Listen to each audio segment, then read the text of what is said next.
சாண்டில்யனின் ராஜதிலகம். அத்தியாயம் 78. தென் திசை விஜயம். புஜபலம் புத்திபலம் இரண்டும் இணையும் போதுதான் போர்களில் பெரு வெற்றிகள் விளைகின்றன. இரண்டில் ஏதாவது ஒன்று குறைந்தாலும் விளைவது தோல்விதான். இது சாளுக்கிய அமாத்தியரான ஸ்ரீ ராமபுண்ணிய வல்லபரின் சித்தாந்தம். இந்த சித்தாந்தத்துக்கு நேர்மாறான ஓர் உத்தரவை மறுநாள் விக்ரமாதித்த சத்யாஸ்ரயன் பிறப்பித்ததும் ஸ்ரீ ராமபுண்ணிய வல்லபரின் சித்தம் பேர் அதிர்ச்சிக்கு உள்ளாகி சுக்கு நூறாக சிதறத் தொடங்கியது. வேண்டுகோளை விடுக்கும் பாவனையில் அந்த உத்தரவை மிக பக்குவமாக அவரிடமே கூறினான் விக்ரமாதித்தன். தனது அகண்ட சாம்ராஜ்ய திட்டத்தை செயல்படுத்துவதற்கு வேண்டிய அலுவல்களில் துரிதமாக இறங்கும்படி தளபதிக்கு உத்தரவிட்ட சத்யாஸ்ரயன் மறுநாள் காலையில் சூரியோதமாகி 5 நாழிகைக்கு பிறகு முறைக்கு மாறாக தானே ஸ்ரீ ராமபுண்ணிய வல்லபரின் மாளிகைக்கு சென்றான். அவர் பூஜை அறையில் இருப்பதை காவலர் கூற கேட்டதும் தன் வரவை அறிவிக்க வேண்டாம் என்று காவலரை எச்சரிக்கை செய்து பாதுகைகளை 2 காவலர் நீக்க 2 காவலர் நீர் கொண்டு பாதங்களில் ஊற்ற கால்களை கழுவிக்கொண்டு உள்ளே பூஜை அறைக்குள் நுழைந்தான் சாளுக்கிய சத்யாஸ்ரயன். பூஜை அறையிலிருந்த தூய சாநித்தியத்தை கண்டதும் பேசாமல் ஒரு மூலையில் சிலை போல நின்று விட்டான். சக்தியின் வரப்பிரசாதம் பெற்றவரான ஸ்ரீ ராமபுண்ணிய வல்லபர் கண்மூடி தியானத்தில் இருந்தார். அவர் எதிரே மகாசக்தியின் பஞ்சலோக பிம்பம் ஒன்றும் பீஜாட்சரங்கள் பொறிக்கப்பெற்ற ஸ்ரீசக்கர தகடு ஒன்றும் 4-5 சால கிராமங்களும் தங்க தாம்பாளம் ஒன்றில் காட்சி அளித்தன. அந்த தாம்பாளத்தின் பக்கத்தில் செம்பருத்தி புஷ்பங்களும் ஒற்றை நந்தியாவட்டை மலர்களும் வில்வ துளசி தலங்களும் நிரம்பிய கூடையொன்றும் இருந்தது. இவை தவிர 2 சிங்கமுக கிண்டிகளும் இருந்தன.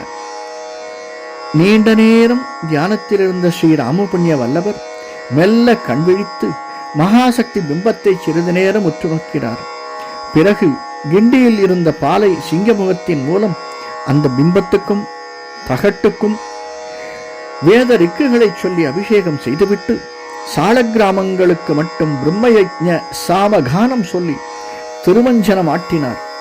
அதே விதம் ரிக்குகளையும் சாமகானங்களையும் சொல்லி மகாசக்தி மீதும் தகட்டுகள் மீதும் சால கிராமங்களுக்கும் இன்னொரு கிண்டியிலிருந்து கோதாவரி நீரால் மங்கள திருமஞ்சனமும் செய்தார். தோளில் இருந்த பட்டு வஸ்திரத்தால் அவற்றையெல்லாம் நன்றாக துடைத்து தாம்பாளத்தை ஒட்டி இருந்த சிம்மாசனத்தில் அமர்த்தினார். மகாசக்திக்கு மட்டும் சிவப்பு வஸ்திரம் அணிவித்து செம்பருத்தி மலர்களால் அலங்காரம் செய்தார். ஸ்ரீசக்கரத்திற்கும் சால கிராமங்களுக்கும் நந்தியாவட்டை மலர்களை எடுத்து ஆங்காங்கு வைத்து ஜபித்தார். பிறகு வில்வ துளசி தலங்களை கலந்து எடுத்து மகாசக்திக்கும் மற்ற தெய்வாம்சம் பெற்ற சக்கர சால கிராமங்களுக்கும் அஷ்டோத்தர அர்ச்சனை செய்தார். முதலில் பராசக்தி, பிறகு ஸ்ரீசக்கரம், அதற்கு பிறகு சாலை கிராமங்கள் என்ற முறையில் அர்ச்சனையை முடித்து தீபதூபங்களை காட்டி கணகணவென்று வெண்கல சிறுமணியை அடித்தார். அதை அவர் அடித்து முடித்ததும் பணிமகள் ஒருத்தி ஆடையை சிக்கனமாக அணிந்து நெற்றியில் குங்குமம் பளபளக்க ஒரு வெள்ளி பாத்திரத்தில் நைவேத்தியம் கொண்டு வந்து வைத்து நைவேத்திய பாத்திரத்தின் மீது மூடியிருந்த சிவப்பு பட்டு சேலையை அகற்றினாள். உத்திரணியில் தீர்த்தம் எடுத்து நைவேத்தியம் செய்த ஸ்ரீ ராமபுண்ணிய வல்லபர் கடைசியில் மீண்டும் ஒரு முறை கற்பூராஞ்சனம் காட்டிவிட்டு எழுந்திருந்து நெடுஞ்சான் கிடையாக தண்டனிட்டார் மகாசக்தி முன்பு. அதுவரை எட்ட நின்றிருந்த தரணியாளும் மன்னனும் அவரைப் போலவே தரணியில் விழுந்து வணங்கினான். தன் பக்கத்தில் மற்றொருவர் தண்டனிடுவதை பார்த்த பிறகே பூலோக உணர்வை அடைந்த ஸ்ரீ ராமபுண்ணிய வல்லபர் மன்னனை நோக்கி திரும்பி, யார் நீயா விக்ரமாதித்தா என்று வியப்பும் அன்பும் நிறைந்த குரலில் கேட்டார். ஆம் குருநாதரே என்றான் மன்னவனும் குருவை ஒருமுறை வணங்கி எழுந்திருந்து. ஸ்ரீ ராமபுண்ணிய வல்லபர் அவன் தலை மீது கையை வைத்து, உன் கனவுகள் நனவாகட்டும், உன் எண்ணங்கள் வெற்றி அடையட்டும் அம்பிகையின் அருள் உனக்கு பரிபூரணமாக ஏற்படட்டும் என்று ஆசீர்வாதம் செய்தார். நீ இங்கு வந்து மிக நீண்ட நேரமாகிறதா என்று விசாரித்தார். ஆம் என்றான் சாளுக்கிய பூபதி. தியானத்தில் இருந்து விட்டேன், ஆகையால் உன்னை கவனிக்கவில்லை என்றார் ஸ்ரீராமபுண்ணிய வல்லவர். என்னை கவனிக்கவில்லை என்று சொல்வது சரியல்ல. கவனித்தும் கவனிக்காதது போல் இருந்து விட்டேனா? இல்லை, மகாசக்தியிடம் தினம் தினம் பூஜை செய்யும் போது எனது நலனைத்தானே பிரார்த்திக்கிறீர்கள். ஆம், அப்படியானால் என்னை கவனிக்கவில்லை என்று எப்படி சொல்ல முடியும்? உங்கள் உள்ள கண்கள் என்னை சதா நினைத்தபடிதானே இருக்கின்றன என்ற மன்னவன் குருவின் பாதங்களை தொட்டு கண்களில் ஒற்றிக்கொண்டான். எதற்கும் நெகிழாத புண்ணியவல்லபரின் உள்ளமும் நெகிழ்ந்தது. மன்னனின் பணிவான அன்பினாலும், மன்னவா, உன்னை பெற இந்த பாரதம் கொடுத்து வைத்திருக்க வேண்டும் என்று கூறிவிட்டு, என்னை பணிய மட்டும் நீ இங்கு வரவில்லை என்று நினைக்கிறேன். என்ன காரியமாக வந்தாய் என்று கேட்டுக்கொண்டே தட்டிலிருந்த அபிஷேக தீர்த்தத்தை ஒரு படிகத்தில் கொட்டி மன்னனின் கைகளில் 3 உத்தரணிகள் கொடுத்தார். அத்துடன் பில்வ துளசி தலங்கள் பிரசாதமும் நைவேத்திய பிரசாதமும் அளித்தார். அபிஷேக நீர் அருந்தி துளசி பில்வங்களையும் நைவேத்திய பிரசாதத்தையும் வாயில் போட்டுக்கொண்ட மன்னவன், தங்களை கண்டு முக்கிய வேண்டுகோள் விடுக்க வந்தேன். சமயம் பூஜை சமயமாயிருந்தது. நல்ல சகுனமாயிற்று எனக்கு. அதுவும் மகாசக்தியின் பிம்பமும் அருள் பிம்பமாயிருந்தது. மகிஷாசுர மர்தினியின் உக்ர பிம்பமாய் இல்லை என்றான். மகிஷாசுர மர்தினி வேறு, மகாசக்தி வேறு அல்ல. இந்த விக்கிரகம் இல்லாத சமயங்களில் மகிஷாசுர மர்தனி செதுக்கப்பெற்ற சிற்பங்களும் அவைகளுக்கும் பூஜை செய்கிறேன். உதாரணமாக, சில நாட்களுக்கு முன்பு நமது வேட்டுவ மாளிகையின் பூஜை அறையில் மகிஷாசுரமர்தினி தான் இருந்தாள். அங்கு மாத்திரமா? எங்கும் இருக்கிறாள் பரமேஸ்வரி. எதிலும் இருக்கிறாள். சேதனத்திலும் இருக்கிறாள், அச்சேதனத்திலும் இருக்கிறாள். இந்த மகாசக்தி பிம்பத்திலும் தான் இருக்கிறாள். அவள் இருக்கும் இடங்களில் வெற்றியும் மங்களமுமே உண்டாகும் என்ற ஸ்ரீராமபுண்ணிய வல்லபரின் சொற்களில் பக்தி பிரவாகம் எடுத்தது. மகாசக்தி தங்களிடம் இருப்பது எனது பாக்கியம் என்றான் விக்ரமாதித்தன். எங்கு வந்தாய் என்று அவர் கேட்ட கேள்விக்கு மட்டும் பதில் கூறவில்லை பாராளும் சாளுக்கிய பார்த்திபன். அதை ஸ்ரீராமபுண்ணிய வல்லபர் கவனிக்க தவறவில்லை. ஆகையால் சொன்னார், மன்னவா, அதனால்தான் நீ செல்லும் இடங்களிலெல்லாம் மகாசக்தியையும் சக்கரத்தையும் சாலிகிராம மூர்த்திகளையும் எடுத்து வருகிறேன். அவை உடனிருக்கும் வரையில் உனக்கு குறைவு ஏதும் இல்லை என்று.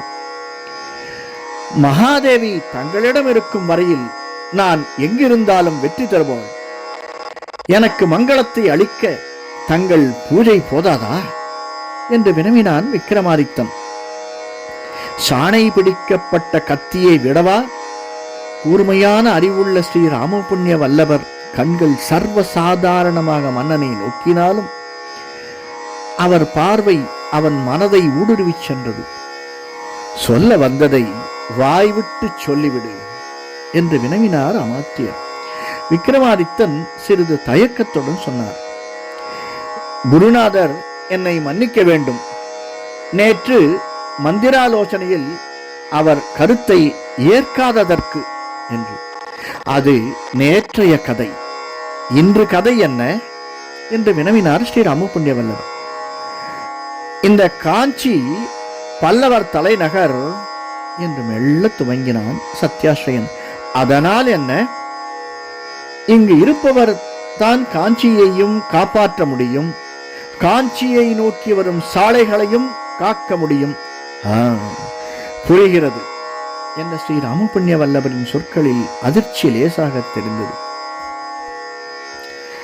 என் ஸ்தானத்தில் தாங்கள் இங்கிருக்க வேண்டும்.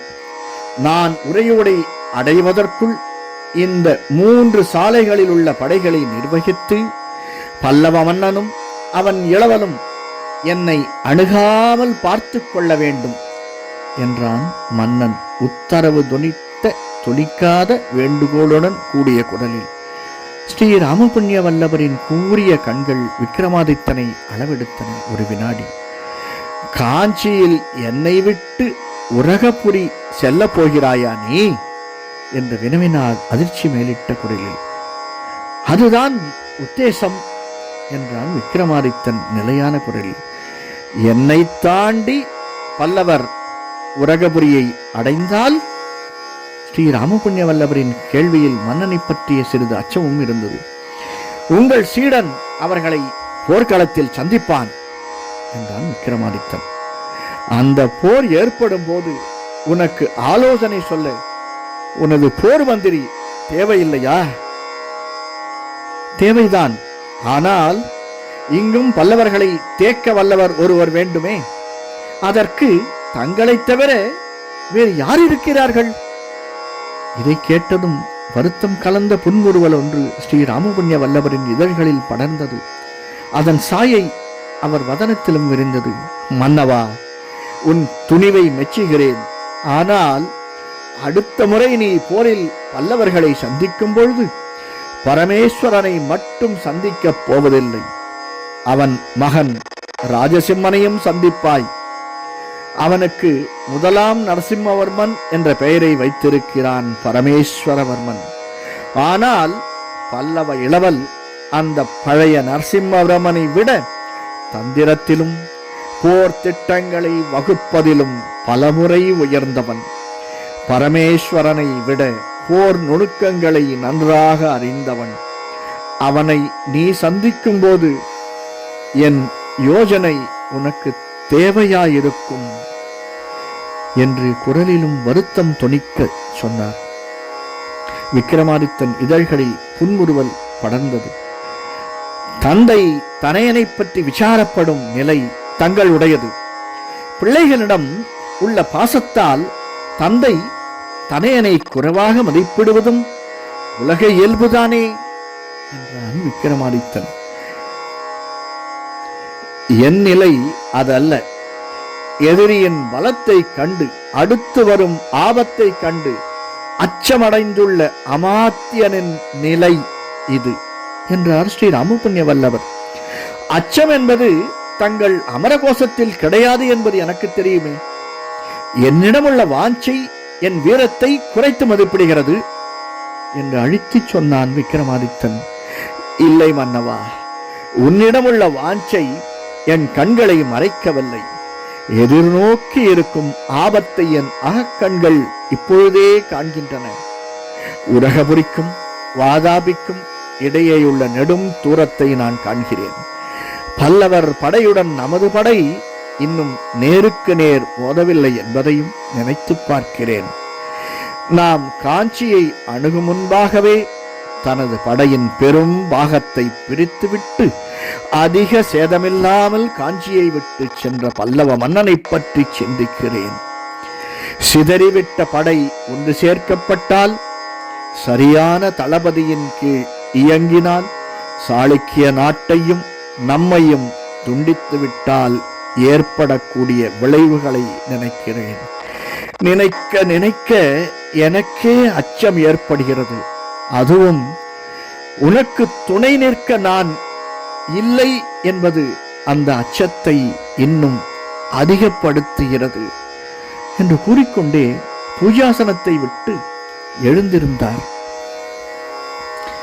அமாத்தியரே, எனக்கு துணை நீங்கள் நிற்கவில்லை என்று நினைப்பது தவறு. நீங்கள் காஞ்சியில் இருப்பதால் காஞ்சிக்கு வரும் சாலைகளை அடைத்து பல்லவர்களை இவ்வழி வரவட்டாமல் தடுக்கலாம். உரகபுரியில் எனக்கு துணை இல்லாமலும் இல்லை. பாண்டியர்கள் துணை இருக்க ஒப்புக்கொண்டிருக்கிறார்கள். அவர்கள் துணை இன்றியே நமது படைகள் வெற்றி வாகை சூடும். பாண்டியன் துணையும் சேரும்போது விளைவை பற்றி கவலைப்படாதீர்கள். என்னை ஆசீர்வதியுங்கள். மேலும் ஆட்சேபனை சொல்லாமல் என்னை ஆசீர்வதியுங்கள் என்று தலைவணங்கினான் விக்ரமாதித்தன். சில வினாடிகள் சிலை என நின்றுவிட்டார் ஸ்ரீ ராமபுண்ணிய வல்லவர். பிறகு பெருமூச்சு விட்டு, "வண்ணவா, நீ வாழி, நீண்ட நாள் வாழி" என்று ஆசீர்வதிக்கவும் செய்தார். அதை பெற்றுக்கொண்டு அரண்மனை திரும்பிய விக்ரமாதித்தன் தளபதிகளை அழைத்து முந்தைய நாள் மந்திராலோசனையில் முடிவு செய்தபடி படைகளை பிரிக்கும்படியும் நகர சித்தமாகும்படியும் உத்தரவிட்டான். அத்துடன் சொன்னான், "ஸ்ரீ ராமபுண்ணிய வல்லவர் காஞ்சியிலேயே தங்குவார்" என்று. இதை கேட்ட தளபதி திகைத்தான். அவர் என்று ஏதோ இழுத்தான். உரகபுரிக்கு வரப்போவதில்லை என்று திட்டமாக அறிவித்துவிட்டு அரண்மனையில் தனது அந்தரங்க அறைக்கு சென்று விட்டான் சத்யாஸ்ரயன். அடுத்த 3 நாட்களில் சாளுக்கிய படைகள் போர்க்கோலம் பூண்டன. சாலைகள் அடைக்கப்பட்டன. காஞ்சி வலுப்படுத்தப்பட்டது. ஒரு சிறு படையால் காஞ்சியின் பாதுகாப்பை, காலாட்படைகளின் ஒரு பகுதியின் நிர்வாகத்தை ஸ்ரீ ராமபுண்ணிய வல்லவரிடம் ஒப்படைத்த ஸ்ரீ விக்ரமாதித்தன் உரகபுரி செல்ல தயாரானான். 1 வாரத்திற்குள் சுக்லபக்ஷ சப்தமியன்று படைகள் பின்தொடர சித்ராங்கதம் என்னும் தனது போர்ப்புறவி மீது அமர்ந்து தென் திசை விஜயத்தை தொடங்கினான் சாளுக்கிய சத்யாஸ்ரயன்.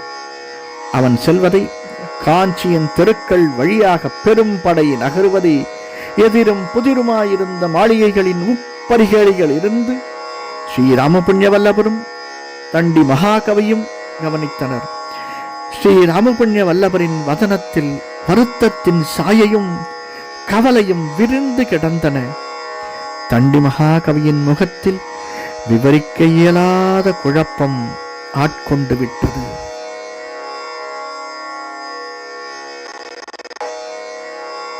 நன்றி. இந்த காணொலி பிடிச்சிருந்ததுன்னா லைக் பண்ணுங்க, சப்ஸ்கிரைப் பண்ணுங்க, ஷேர் பண்ணுங்க. வணக்கம்.